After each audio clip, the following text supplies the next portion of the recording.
Pagpalang umaga po sa lahat ng mga kasikap natin, Luzon, Visayas at Mindanao. So nandito ulit tayo sa may Osmeña Highway bago umakyat po ito ng Magallanes at Osmeña flyover. Dito sa kanan natin, mga padiretso dyan, yan yung patungo ng EDSA southbound pakanan dun sa dulo. So ito naman yung Skyway Stage 1 patungo ng Bikutan. So ngayong umagang ito mga kasikap, pakita ko lang sa inyo yung progreso dito sa ginagawa nilang on-ramp mula dyan sa may EDSA, tapos kakanan patungo pakyat ng Skyway. So ito yung ginagawa nilang viaduct dyan. Meron na silang dalawang span na na-installan ng mga steel girders. Yan. Mula dun sa flyover mga patungo dyan sa gate 3 at pababa dito sa kabila, yan rampa na yan, pababa dito sa Osmeña Highway. Yan.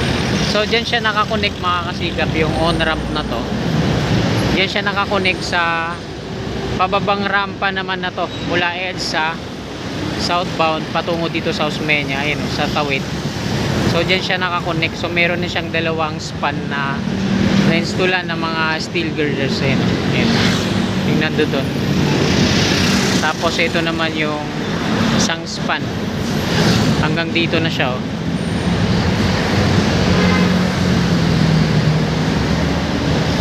Ayan. I-wide lang natin. Huwag natin i-zoom in. Ayan. Doon yung sa unahan yung isang span. Ito yung pangalawang span. Tapos ito naman yung mga pier columns nya. May mga ano na yan, mga pier head. Ayan. Tapos ito na yung kasunod. Ayan yung kasunod na column. Tapos dito naman sa tawid natin, yan sa likod ng malaking columns na to ng Skyway.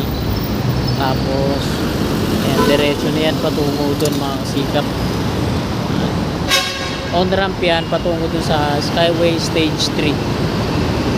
Pero bago makarating ng Skyway Stage 3, babaybay muna siya dito sa viaduct ng Skyway Stage 1. Kasi yung Skyway Stage 3 namumpisa yan doon sa may Buendia patungong Gate 3 ay patungong Balintawak, sorry. Pero yung rampa niya, on ramp dito yan. Tapos sa likod naman yung ano, yung NCR.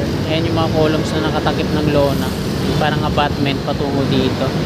So shoutout dun sa kasikap natin na nagsabi ng off ramp daw to ng Skyway. Ayan, nakalagay dyan sa tarpaulin.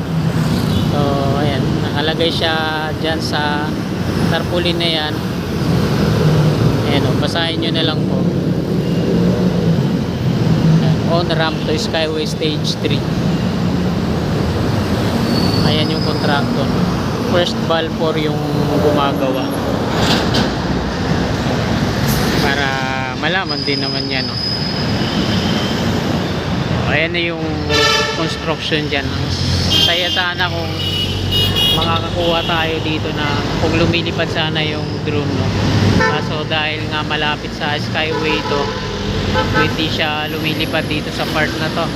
Pwera na nga lang siguro yung mga drone na walang GPS, yung ano lang, video lang, camera, controller, tapos ayan, makakakuha dito ng ano. Pero pag naka GPS, naka-on yung location, mahirapan tayo mga kababayan. Hindi dito sa ano, ang ganda ng location dito para magpalipad ng drone. Kahit isang paakyat lang, tanaw na yan dyan sa ano, kahit di na tayo pumunta dyan. Kaso wala.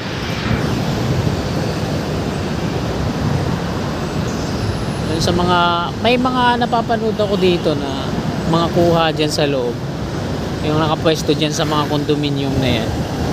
Yung mga construction, mga workers na dyan sa mga condominium na yan, nakukunan nila dyan yung progreso. Yung nagbablog din ng mga workers. Kaso tayo ay mahirapan talaga. Pag lumapit naman tayo dyan sa may bandang gitna, mahirapan din naman tayo tumawid dito, delikado.